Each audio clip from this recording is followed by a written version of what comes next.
Tequila Talks. Número 6. Seis. Después, el siete. We'll clap high five. It's a little weak on my part. Yeah. Yeah, let's try it again. Attaboy. There we go. Welcome to Tequila Talks number 6. Número 6. El 6. El seis. El 6. As Rob says. Today I have a very special guest, Mr. Rob Klepner. Rates may be going up, but Rob will never let you down. Nice. You just said that? I just made that up. Wow. Cheers. Cheers. Cheers, yeah. It's going on my logo. Yeah. What tequila did you bring? And tell us a little bit about yourself. I brought Skelly Anejo for my tequila. I selected it for 2 reasons. 1, Smooth. we have the same hairline. And 2, it's a great before and after picture. You drink too much of this and you're going to look like that.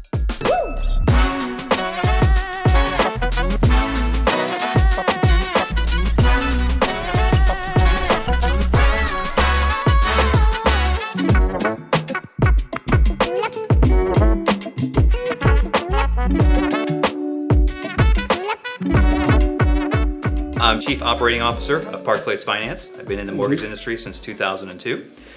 We at Park Place Finance do residential and hard money lending for both traditional and commercial transactions. So quick little story. Rob was one of the first mortgage lenders I met. Brand new in the business, 2002, 2003-ish. So Rob did a mortgage deal. It was an FHA mobile home deal in South Austin. Probably the hardest deal I've ever done, at least for me, maybe because it was my first one. Rob walked me through it as a new agent. It's a great guy to have on your side. You remember that? I do. It's probably still, to this day, top 3 hardest deal I've Really? ever had to do. Yeah. There you go. That's right. Well, thanks for sticking with me, bro. No, thank you. Salute. Yeah, appreciate it. Salute. El seis. So Rob, market's changing. Yes. So we went from a normal balanced market to a huge seller's market to now I'm trending towards a balanced market. Yes, quickly. Quickly, right? Yep. So there's still low inventory, but buyers have more leverage than they had in years. Would you agree? 100%. Yeah. Okay. So me as more of a listing agent, I'm seeing all these people on Facebook and social media, email saying, buy down your rate, ask the seller to buy down your rate. So of course, representing the sellers in the most part, I'm gonna try to fight that a little bit. Mm-hmm. But in your opinion, for a buyer coming into the market, qualified with the rates being as high as they are, do you think that's the best move to do for a buyer, to ask the seller to buy down the rate? Or do you think it's better for them to get a better price and refinance when the market stabilizes a little bit? I think as a lender, it's important to know your client. So Okay. Understanding the objective. Are you going to be in the house for 1 year, 2 years, 10 years? Oh, that's good. Ultimately, if you think you're going to be there a long time, you want the lowest price possible because over the length of the loan, you're going to get more of a savings.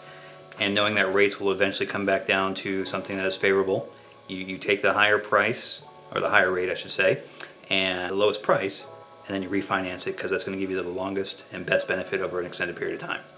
If you think it's a 3-year or 4-year history in the house, you ask for what's called a 2-1 buy down. So a buy down is all still tied to a 30-year mortgage. Okay. So they get a 30-year note at a fixed rate. Let's say in today's market that fixed rate is 7%. In year 1, your rate's going to be 5% for the entire year. In Okay. year 2, your rate's going to be 6%. So the difference in payment between year 1 and year 3, when your 30-year rate kicks in, amortized over 12 months, and then year 2, amortized over 12 months, is what the seller contributes. So Okay. putting that into math, let's say your payment in years 3 through 30 is $1,500 per month. Okay. In year 1, let's say it's $1,000, and in year 2, let's say it's $1,250. Well, we know in the first year, it's a $6,000 payment savings between year 1 and year 3. And in year 2, the savings is $3,000. Well, then the seller would give $9,000 to the buyer to buy down the rate and give payment savings in the next 2 years with the hopes that rates will return to normal in year 3. So then the buyer can then refinance. So if rates go back to normal, let's say in 6 months, like let's say next summer, Yep. right? That would kind of be a waste of money though, right? Well, no, because you get a principal buy down. Oh, you get a Anything that's principal left buy over down. is a Okay. principal reduction. Oh, really? So when you do Okay. refinance, you still have a lower balance. So the money still didn't know that. benefits the buyer one way or the other. It just depends on whether it's going to be 1 year until rates normalize or if it's going to be 3 or 4 or 5. Oh, okay. So you get the benefit either way. If you're going to take that same $9,000 that you saved in years 1 and 2 and just did it as a price reduction, you might only save $40 per month. So if you're there for 10 years, it makes more sense to take that $40 a month over 10 years. Okay. But if you're only there 2 or 3 years, you want to take the payment up front. I just spilled tequila on me. Yeah, you did. I still love you. Can buyers buy a house 0 down in Austin with no down payment? There are a couple of ways, but most likely it's not going to be in Austin proper. Okay. You're going to have to go out further, Liberty Hill, Taylor, some of the outlying areas we can still qualify for USDA. So USDA is the only way, besides VA, a veterans loan, right? VA, USDA, or potentially some Texas bond money in conjunction with FHA. There are really 3 ways to get zero down still in Austin. But they have restrictions. Some are going to be income restrictions, some are going to be price restrictions, and then for VA, it's just got to, just got to find a house. If someone's interested in those programs, how can they reach you? They can contact me on my cell phone, 512-789-9563. They can go to our website, parkplacefinance.com, and apply online, or speak to a loan officer via digital chat. Or they can email me directly at rob@parkplaceus.com. Or you can reach out to me. Or call Rodney, more importantly. Yeah, I'll just text you his number. Yeah, that's right. I know you're not Nostradamus. Maybe you're Nostro Mortgageness. I'm almost as old, so yeah.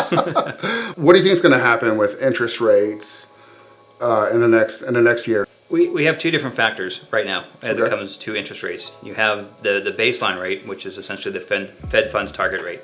So the Fed's looking at inflation data, they're looking at wage data, they're looking at employment data, they're looking at manufacturing and producer prices, and they're figuring out whether or not the economy is running too hot or too cold.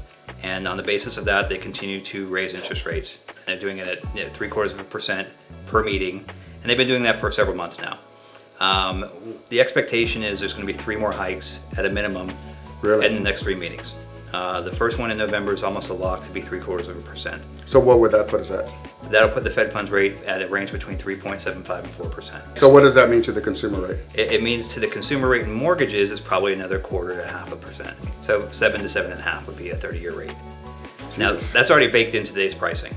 Okay. So you have another measure behind the base, which is called the Fed funds target rate, which means when is the Fed going to stop raising rates? At what number is that going to stop? And as of the last meeting, that rate is 4.83%. So if the Fed fund baseline rate is now 3.25 and the target rate is 4.83, then that's pretty much baked into interest rates right now. Okay. But if numbers continue to escalate as far as these other data points, it could go higher. And that's what we're all watching. We're watching to see how much more can the Fed raise beyond where they are right now. And that's going to affect mortgage rates in today's percentages. If we can see that everything is leveling off, then rates may actually come down even though the Fed hasn't reduced rates, because now all the investors can take a breath and say, we don't have to keep rates elevated. So when we take all of our mortgages to market to sell to either Fannie, Freddie, or... Because they're already built in. They're already built in, okay. Right. They can take a little bit of fat off the back to make sure they can still be profitable and still sell. And you may see rates decrease even though the Fed hasn't done anything as far as reducing their rates. By when? When do you think that would happen? Conservative estimate means we'll hit target rate probably April. And after that, we should start to see rates being reduced. Throughout 2023, rates will continue to decrease, not strong decreases, but normalize and decrease a little bit. And then hopefully by the end of 2023, when all of that rate hikes that have been in effect today and next month and the month after really start to affect the economy in the ways that the Fed wants to see it, we may even start to see some rate cuts at that point, which will help the market in general. Nice, man. Yeah. The relationships I create with my partners, this is what I look for. I don't want to refer someone that's going to be trying to sell. I want someone that's going to educate and help my clients, because at the end of the day, I not only want to sell you one home, I want to sell you the next 5, your kids' homes, your parents' homes, your aunts and uncles' homes, and that's what we're all about. And that comes with providing a good service and doing what's right, not what's profitable. Yep, 100%. Cheers, Rob. Cheers. Salute. Thank you. Thank you. Salute. Salute. Gracias. Chop. So that's a wrap. Thank you for watching Tequila Talks Número 6 with Rob Klepner from Park Place Finance. The next episodes are going to be just as awesome. We're going to have 2 more special guests. We're going to dive into the new construction world, and we're going to get an inspector. I'm curious to see what type of tequilas they're going to bring, but I'm sure they're going to be just as interesting as the ones we've had today. Thanks, Skelly. Thanks, Skeletor. Thanks, Skelly. Cheers.